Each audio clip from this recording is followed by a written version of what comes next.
안녕하십니까? 김아람입니다. 지난 시간까지는 우리가 정보 수집에 대해서 어떠한 방식으로 접근해야 정말 실무에 쓸 수 있는 정보 수집을 할 수 있는가, 이론적인 것들을 이야기를 해보았습니다. 이번 차시부터는 실제로 우리가 실습을 통해서 어떻게 하면 조금 더 정보 수집을 구조적으로 기획하고 또 실무에 쓸만하게 할 수 있는지 함께 진행해 보게 될 텐데요. 오늘은 그 중에서도 다양한 AI 중에 어떤 AI가 정보 수집을 잘 할 수 있는지 한번 탐색해 보고, 또 그 AI에게 어떤 방식으로 프롬프트를 입력해야 효과적일 수 있는지 함께 경험해 보도록 하겠습니다. 먼저 우리가 검색을 한다는 것에 대해서 생각해 볼 필요가 있습니다. 우리는 생성형 AI 시대가 오기 전에도 인터넷을 통해서 다양한 정보를 검색해 왔는데요. 그럴 때 아마 각자 선호하는 검색 엔진이 다 따로 있으셨을 겁니다. 예를 들어 어떤 검색을 할 때는 네이버가 좋고 어떤 검색을 할 때에는 구글 검색 엔진을 이용하는 시기죠. 생성형 AI 시대에도 마찬가지입니다.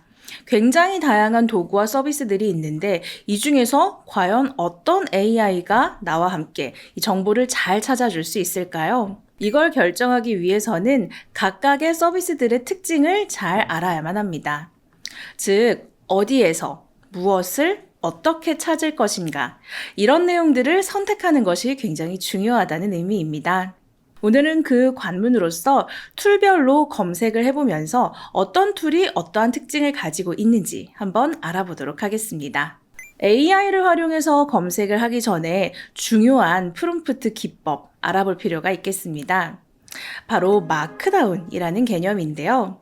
텍스트를 입력하는 것이 아니라 구조화된 텍스트를 입력해서 좀 더 좋은 결과를 얻어낼 수 있게 도와줍니다. 서식이 있는 문서를 좀 더 쉽게 작성하기 위한 하나의 언어적인 기법이라고 이야기를 할 수가 있겠습니다. 우리가 흔히 코딩이라고 하면 복잡한 HTML 코드와 같은 것들을 떠올리게 되는데요. 그렇게 복잡한 기법을 사용하지 않아도 간단한 기호 몇 가지만으로도 제목이나 강조, 이런 것들을 표기하기 쉽게 만들어진 이 컴퓨터 언어를 의미합니다. 대부분의 분들이 AI에게 지시를 할 때 이런 식으로 길게 지시를 하실 겁니다. 프롬프트 엔지니어링에 대한 도식을 그려줘. 왼쪽에는 뭐 넣고 오른쪽에는 뭐 넣고 색상은 이렇게 해줘. 이건 하지 마. 이런 식으로 서술형 프롬프트를 길게 작성하실 텐데요. 물론 이 프롬프트가 잘못 작성되었다는 것은 아닙니다. 하지만 마크다운을 활용한다면 좀 더 구조적으로 나의 의견을 전달할 수가 있습니다. 예를 들어 똑같은 지시사항이라도 샵 지시문, 프롬프트 엔지니어링에 대한 도식을 그려주세요. 그리고 아래에 샵 제약 조건, 반드시 캔버스를 이용해서 코딩을 활용하세요. 테일윈드를 활용하세요. 이런 것처럼 나의 지시사항과 지켜야 하는 조건들을 분리해서 조금 더 보기 좋게 전달할 수가 있다는 것이죠. 이렇게 마크다운을 잘 활용하게 되면 나의 의도를 굉장히 명확하게 전달할 수 있고요. 또 AI에게 굉장히 구조적인 응답을 받을 수가 있습니다. 또 하나의 장점은 나의 프롬프트를 템플릿으로 만들어두기가 쉽다는 점입니다. 그럼 이 마크다운, 복잡해 보이기만 하는 것들 중에서 얼마나 많이 알아야 하는가 고민이 되실 텐데요. 딱 2개만 기억하시면 됩니다. 첫 번째는 바로 샵입니다. 이 샵은 마크다운 기법 안에서 제목을 의미하는 기호입니다. 챗 GPT를 통해서 마크다운이 어떻게 적용되는지 같이 보도록 하겠습니다. 이렇게 프롬프트를 입력하는 창에 저와 같이 한번 입력해 보실게요. 그리고 Shift 엔터를 2번 누릅니다. 줄바꿈을 하실 수가 있는데요. 여기에서 샵이라는 마크다운을 한번 적용해 보겠습니다. 샵 하나를 입력한 다음에 제목 1단계, 샵 2개, 제목 2단계, 샵 3개, 제목 3단계, 그리고 엔터키를 눌러보겠습니다. 아마 각자 출력되는 내용이 조금씩 차이가 있을 수 있지만 이 샵이 들어간 내용들의 출력은 저와 비슷하게 나오셨을 겁니다. 앞에 샵이 하나만 들어간 경우에는 가장 큰 제목, 1단계의 제목을 의미하고요. 2개가 들어가는 경우에는 2단계의 제목, 3개가 들어가는 경우에는 3단계의 제목을 의미하게 됩니다. 이렇게 앞에 샵을 붙이는 것만으로도 뒤에 나오는 내용들의 가장 중요한 키워드다, 제목이다 라고 하는 것을 AI에게 명확하게 전달해 줄 수가 있습니다. 두 번째로 기억해두면 좋은 마크다운, 바로 별표입니다. 방금 전에는 샵으로 제목을 표현할 수 있다라고 했는데요. 그렇다면 긴 어떤 문장 중에서 특정한 구문이나 단어를 강조하고 싶다면 어떻게 하면 될까요? 그때는 강조하고 싶은 내용의 앞뒤에 별표를 붙여주시면 됩니다. 별표를 2개씩 붙이면 굵은 글자, 하나를 붙이면 기울임꼴로 인식이 되기 때문인데요. 이번에도 실제로 우리 챗 GPT에 입력해서 어떤 결과가 나오는지 확인해 보도록 하겠습니다. 별표 2개, 굵은 글씨, 그리고 또 다시 별표 2개로 내용 강조. 또 Shift 엔터를 친 다음 이번엔 별표 하나씩을 기울임꼴 양쪽에 넣어 보겠습니다. 이렇게 하고 엔터로 실행을 시켜줍니다. 그러면 제가 지금 입력한 내용을 바탕으로 마크다운이 적용된 결과 확인하실 수 있을 텐데요. 이 별표 2개씩을 붙인 사이에 굵은 글씨라는 내용은 정말 굵은 글씨로 표기가 되어 있고요. 양쪽에 하나씩을 붙인 기울임꼴은 이 이탈릭체로 표현된 것을 확인할 수가 있습니다. 이렇게 샵과 별표를 적절하게 사용하는 것만으로도 나의 프롬프트를 굉장히 구조적으로 AI에게 전달할 수가 있게 됩니다.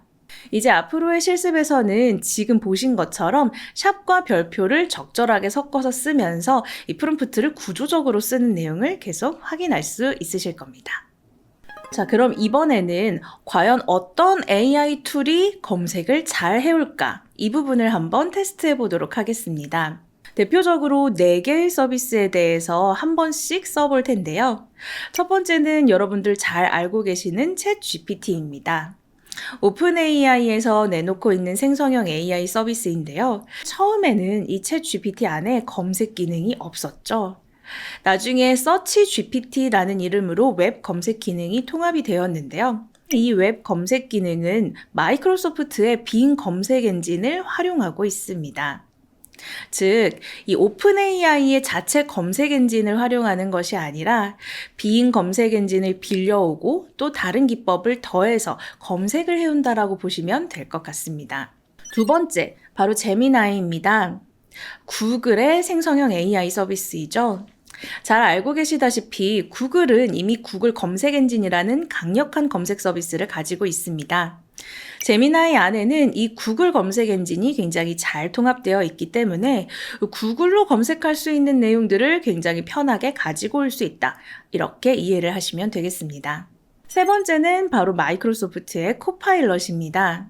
마이크로소프트의 검색 엔진이 통합되어 있는 생성형 AI 서비스라고 보시면 되겠네요. 이 마이크로소프트의 경우는 자체 검색 엔진은 가지고 있지만 반대로 이 AI 모델의 개발이 조금 약하다라는 평가를 받고 있는데요. 그래서 이 코파일럿 안에는 오픈 AI의 챗 GPT 모델이 들어가 있다라고 보시면 되겠습니다. 마지막 4번째로는 퍼플렉시티입니다. 이 퍼플렉시티는 앞에 3가지 서비스와는 다르게 검색에 집중한 검색 전문 AI 서비스입니다. 즉, 다른 서비스들에 비해서 검색은 굉장히 잘 해오지만 긴 글을 정리한다든가 구조적인 분석을 하는 것에는 조금 약하다라고 보시면 되겠습니다. 자, 그러면 이 4가지 서비스에 똑같은 프롬프트를 입력해서 과연 어떤 방식의 결과를 가지고 오는지 한번 실험해 볼까요? 가장 먼저는 우리 최신성이 걱정이 될 때 어떻게 입력하면 좋을지 알아보도록 하겠습니다. 예를 들어서 우리 회사에서 AI 도입을 위해서 최신 AI 도입 사례들을 검색해야 하는 이런 상황이다 라고 한다면 어떻게 입력을 하시겠어요?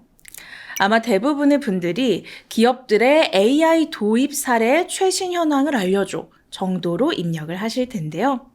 사실 이렇게 입력을 하는 경우에는 2, 3년 전 내용이 나올 수도 있고 지금은 실패했거나 환경이 달라진 내용들이 포함이 될 수도 있습니다.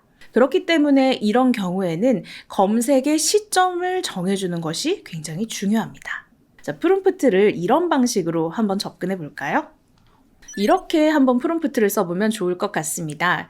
기업의 생성형 AI 도입 시 고려사항을 반드시 검색을 통해 정리해줘. 이때 반드시 검색을 통해 라는 부분을 강조하고 싶다면 양옆에 별표 2개씩을 넣어주시면 됩니다. 그 다음이 중요합니다. 조건 부분에 after 땡땡 그리고 년, 월, 일 이런 방식으로 작성을 했죠. 이렇게 after라는 영어 구문 뒤에 날짜를 적는 경우에는 해당 날짜 이후에 작성된 것들을 중점으로 검색해달라 라는 의미가 됩니다. 만약에 이 내용이 잘 적용되지 않는 것 같다 라고 한다면 그 아래에 한 번 더 반드시 몇 년, 몇 월, 며칠 이후에 발행된 내용이어야 함. 이런 식으로 조건에 포함을 해주시면 됩니다. 자, 그럼 이제 이 내용을 4개의 AI 서비스에 동시에 입력해 보도록 할까요? 챗 GPT, 구글의 제미나이, 마이크로소프트의 코파일럿, 그리고 퍼플렉시티에 입력해 보도록 하겠습니다. 한번 결과를 살펴보도록 하겠습니다. 먼저 챗 GPT입니다. 저는 날짜를 2025년 9월 1일 이후에 발표된 자료로 지정을 해보았습니다. 여기에 보니까 첫 번째로는 디딤365라는 기업의 사례가 검색이 됐습니다. 제가 출력 형식에 URL을 반드시 넣어달라고 했기 때문에 이렇게 주소가 함께 나온 것을 확인할 수 있네요. 실제로 링크를 클릭해서 어떤 글로 연결되는지 확인해보니 2025년 11월 28일에 발행된 기사인 것을 확인할 수가 있습니다. 이렇게 이 디딤365라는 기업에서 컨퍼런스 키노트 발표를 진행하면서 도입 사례를 발표한 이런 내용을 확인할 수가 있습니다. 또 아래에서는 포스코 홀딩스 그리고 이 인텔렉트 디자인 아레나라는 각각의 사례들이 검색된 것을 확인할 수가 있습니다. 지금 보신 것처럼 두 번째 사례의 경우는 이 내용이 발표된 것은 8월이지만 글이 발행된 것이 9월 이후이기 때문에 이렇게 내용으로 포함된 것을 확인할 수가 있네요. 두 번째로 제미나이의 결과도 한번 확인해 볼까요? 제미나이의 경우는 이렇게 표 형태로 발표를 정리해 주었습니다. 첫 번째는 메가존 클라우드의 보고서를 가지고 왔습니다. 링크를 클릭해 보니 이렇게 메가존 클라우드와 관련된 기사들이 나열되고 있는 걸 확인할 수가 있고요. 다시 한번 링크를 눌러 들어가면 자세한 내용을 확인할 수가 있습니다. 두 번째로는 SK 사례가 있어서 들어가 보니 12월 26일 이때 발행된 블로그 글로 연결되는 것을 확인할 수가 있네요. 세 번째로 마이크로소프트 코파일럿을 확인해 보았더니 제대로 된 답변이 나오지 않은 것을 확인할 수가 있습니다. 이런 경우에는 한 가지 팁을 알려드리자면 이 코파일럿 아래쪽에 보면 이 스마트라고 되어 있는 부분이 있습니다. 이 부분을 눌러서 서치라는 버튼을 클릭하신 후에 다시 한번 동일한 프롬프트를 입력해 주시면 됩니다. 이렇게 간혹 프롬프트에 검색을 통해서 정리하라 라고 지시했음에도 불구하고 검색을 하지 않는 경우들이 발생할 수 있는데요. 그 경우에는 당황하지 마시고 이 메뉴 안에 들어있는 서치와 관련된 옵션을 켜주시거나 혹은 새로운 채팅에서 다시 한번 시도를 하시면 지금과 같이 다시 제대로 된 링크를 가지고 오면서 검색을 해오는 걸 확인하실 수가 있습니다. 이번에는 퍼플렉시티의 결과를 한번 확인해 보도록 하죠. 퍼플렉시티에서는 먼저 이 케이노스틱이라고 해서 엔터프라이즈 AI 플랫폼 기업의 사례를 가지고 왔습니다. 2025년 12월 17일에 발표된 내용으로 되어 있고요. 링크를 클릭해 보니 이렇게 해외 아티클 페이지로 연결이 되는 것을 확인할 수가 있습니다. 자, 이렇게 4가지의 서비스에서 각각 어떤 결과를 가지고 오는지 한번 확인해 보았습니다. 전반적으로 챗 GPT와 퍼플렉시티는 내가 의도한 바에 의해서 바로바로 검색을 잘 해오는 모습을 확인할 수가 있었고요. 제미나이의 경우에는 바로 링크를 가지고 오는 경우도 있지만 검색 결과 페이지를 제공하기도 하는 것을 확인할 수가 있었습니다. 코파일럿의 경우에는 검색을 하라고 요청했지만 버튼을 누르기 전에는 검색이 잘 되지 않는 모습도 보여주고 있는데요. 이렇게 각각의 AI 서비스를 번갈아 가며 사용해 보시면서 내 의도에 맞는 결과를 잘 가지고 오는 AI가 무엇인지 선택하는 작업이 필요하다고 할 수가 있겠습니다. 자, 그러면 이렇게 4가지 AI의 특징을 간단하게 알아봤으니까 다음으로는 조금 더 검색을 잘 할 수 있는 치트키 몇 개를 알려드릴게요. 조금 전에는 특정한 시점 이후의 내용을 검색하기 위해서는 애프터를 쓰면 좋다라고 말씀을 드렸습니다. 그렇다면 이번에는 이 정보의 신뢰성이 굉장히 중요한 상황을 생각해 보겠습니다. 예를 들어서 어떤 AI 도입에 대한 보안 가이드라인을 검색하고 싶다고 했을 때 검색을 해보면 막상 위키 페이지라든가 블로그처럼 공신력 없는 페이지들이 많이 나오는 경우들이 있습니다. 그런데 우리의 지금 정보 검색 상황이 신뢰성이 굉장히 중요하다라고 한다면 이 출처를 제어할 수 있다면 참 좋겠죠. 이 출처를 제어하고 싶을 때 쓸 수 있는 치트키가 있습니다.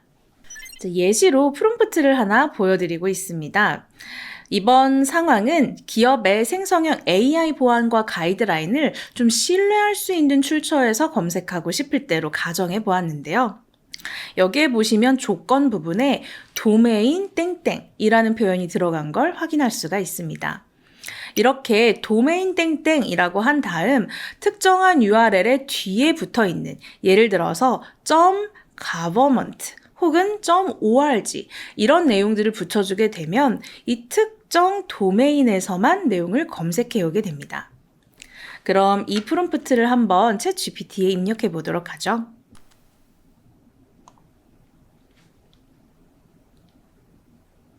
네. 결과가 출력되었는데요. 첫 번째 결과를 보니 City and County of San Francisco라는 곳에서 내용을 가지고 왔다라고 되어 있습니다. 미국의 지방 정부를 출처로 해서 내용을 가지고 온 거죠. 실제로 이 출처 URL을 눌러보면 이 샌프란시스코의 생성형 AI 가이드라인이라는 문서로 연결되는 것을 확인할 수가 있습니다. 두 번째도 마찬가지입니다. 미국 연방정부의 가이드라인, 세 번째는 미국 국립표준기술연구소의 가이드라인, 네 번째는 독일 포함 EU 국가의 감독기관 협의체의 가이드라인이 나오는 걸 확인할 수가 있네요. 여기에서는 도메인에서 government 혹은 org라는 제약을 주었는데 사이트 주소를 아예 넣는 것도 가능합니다. 예를 들어서 나는 특정 뉴스 사이트에서만 이 내용을 검색하고 싶다라고 한다면 도메인 콜론 대신에 사이트 콜론 그리고 그 뉴스 사이트의 주소 전체를 붙여 넣어 주시면 해당 출처에서만 정보를 가지고 올 수가 있습니다. 자, 그럼 이제 다음 치트키 한번 알아볼까요? 세 번째 치트키는 실제 문서를 찾는 작업에서 굉장히 유용합니다. 예를 들어서 여러분들이 어떠한 규제 혹은 동향 자료 같은 것들을 찾고 있는데 이 요약된 자료가 아니라 원문 보고서를 찾고 싶을 때도 있으실 겁니다. 그런 경우 이 내용을 포함해 주시면 됩니다. 바로 파일 콜론이라는 내용이죠. 구체적으로 프롬프트 예시를 한번 살펴볼까요? 자, 예시를 이렇게 한번 작성해 보았습니다. 기업의 생성형 AI 도입과 관련된 공식 보고서, 백서, 정책 문서를 검색해줘 라는 요청사항을 입력하면서 조건에 파일 타입을 PDF로 해달라 라고 요청을 한 겁니다. 이렇게 파일 타입 콜론 다음에 특정한 파일의 확장자를 넣는 경우에는 해당 파일에 대해서만 검색을 해서 옵니다. 그럼 이 내용을 한번 입력해서 실제로 어떻게 나오는지 확인해 볼까요?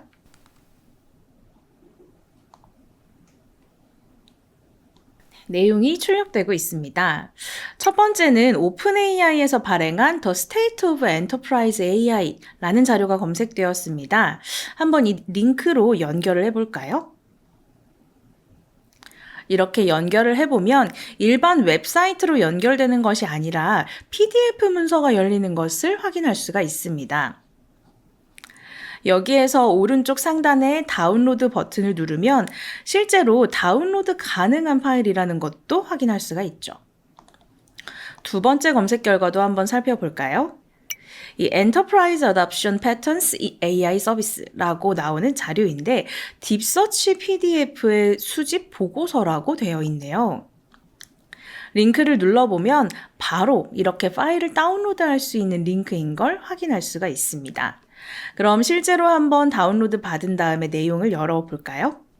이렇게 실제로 내 PC에서 확인할 수 있는 PDF 문서가 나오는 것을 확인할 수가 있습니다. 여기에서 보신 것처럼 파일 타입이라는 문구 뒤에 특정한 확장자를 입력하는 경우에는 해당 파일을 찾아오는 것을 확인할 수가 있습니다.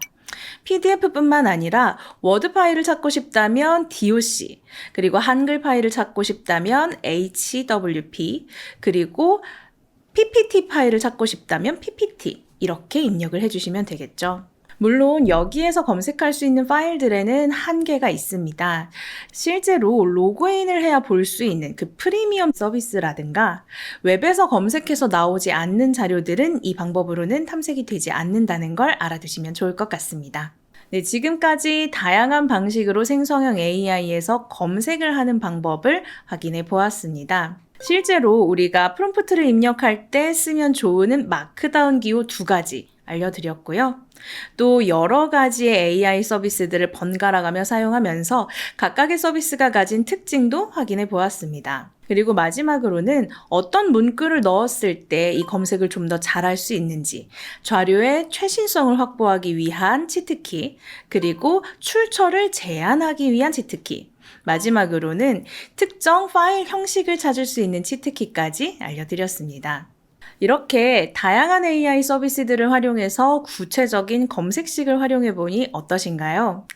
지금까지 입력했던 것들과는 조금 더 퀄리티가 높은 그런 검색 결과를 받아보실 수 있으셨을 겁니다. 그럼 다음 시간부터는 본격적으로 우리가 특정한 정보 수집 상황에서 어떻게 하면 구조적인 정보 탐색과 정리가 가능한지 한번 실습해 보도록 하겠습니다.